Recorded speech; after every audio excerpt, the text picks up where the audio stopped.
La Coupe d'Afrique des Nations, on joue donc en ce moment les huitièmes de finale avec nous ce soir pour en parler. Distel Zola, bonsoir. Bonsoir. Soyez le bienvenu sur TV5, mon ancien international congolais. Et on imagine, vous commencez un petit peu à frémir à la veille de RD Congo-Algérie, puisque ce sera demain l'une des affiches alléchantes de ces huitièmes de finale. Peut-être avant de voir avec Simon le tableau des quarts de finale, parce qu'on commence à y voir un peu plus clair, est-ce qu'il y a une équipe qui vous impressionne plus qu'une autre jusqu'ici ?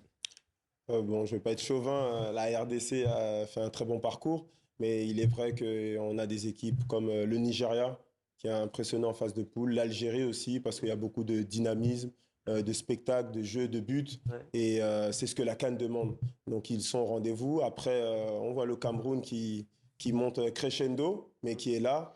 Et on a aussi le Mali qui est là. Donc c'est vraiment, je pense que les grands sont au rendez-vous. Ouais. Et ça promet pour la suite. Les grands sont au rendez-vous et Simon, des matchs très très serrés et pour preuve d'ailleurs, deux ont lieu aujourd'hui, l'un ce soir et l'autre en ce moment même et encore une fois c'est serré. Et oui, Égypte-Bénin, sur le papier c'est pas vraiment serré parce que l'Égypte a gagné de nombreuses CAN et puis le Bénin a remporté sa première victoire il y a quelques jours seulement en CAN et pour l'instant 0-0, on joue l'heure de jeu.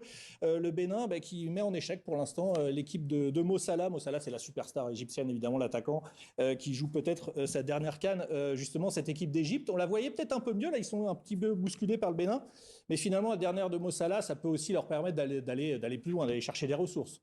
Exactement, Mo Salah est le catalyseur de cette équipe et c'est je pense, sa dernière CAN et il a vraiment cette envie de porter l'Égypte au plus haut. Surtout qu'il vit des moments difficiles à Liverpool. Bien sûr, et c'est une bouffée d'air. C'est vrai que pour les joueurs, c'est une bouffée d'air cette CAN, mais il est vrai que l'Égypte est détenteur de beaucoup de titres en Coupe d'Afrique, donc ils sont toujours redoutables. Et ça fait toujours 0-0. L'Égypte a eu une énorme occasion. Il y a quelques minutes, on suivra aussi ce soir le match Nigeria-Mozambique. Les Nigérians largement favoris, on l'a dit, 3 victoires en 3 matchs.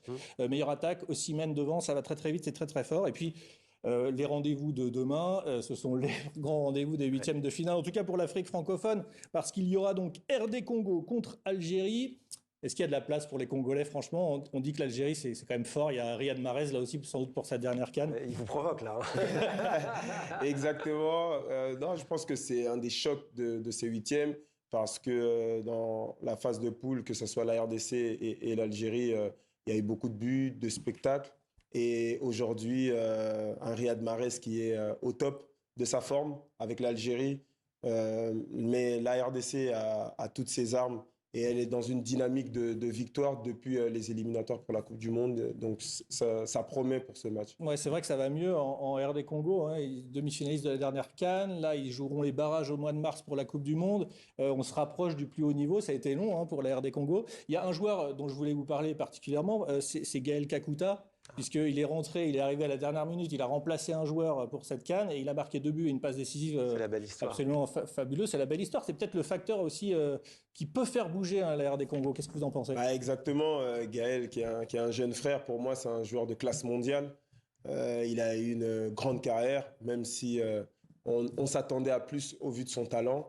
Et aujourd'hui, il répond présent. Il a l'air d'être plus apaisé dans sa manière d'aborder cette compétition avec ses coéquipiers. Et aussi la place qu'il peut avoir de remplaçant, il l'accepte. Et on a besoin de ce genre de joueurs dans des grandes compétitions pour remporter le titre. Donc je suis très content qu'aujourd'hui Gaël soit à cette forme. Un pronostic?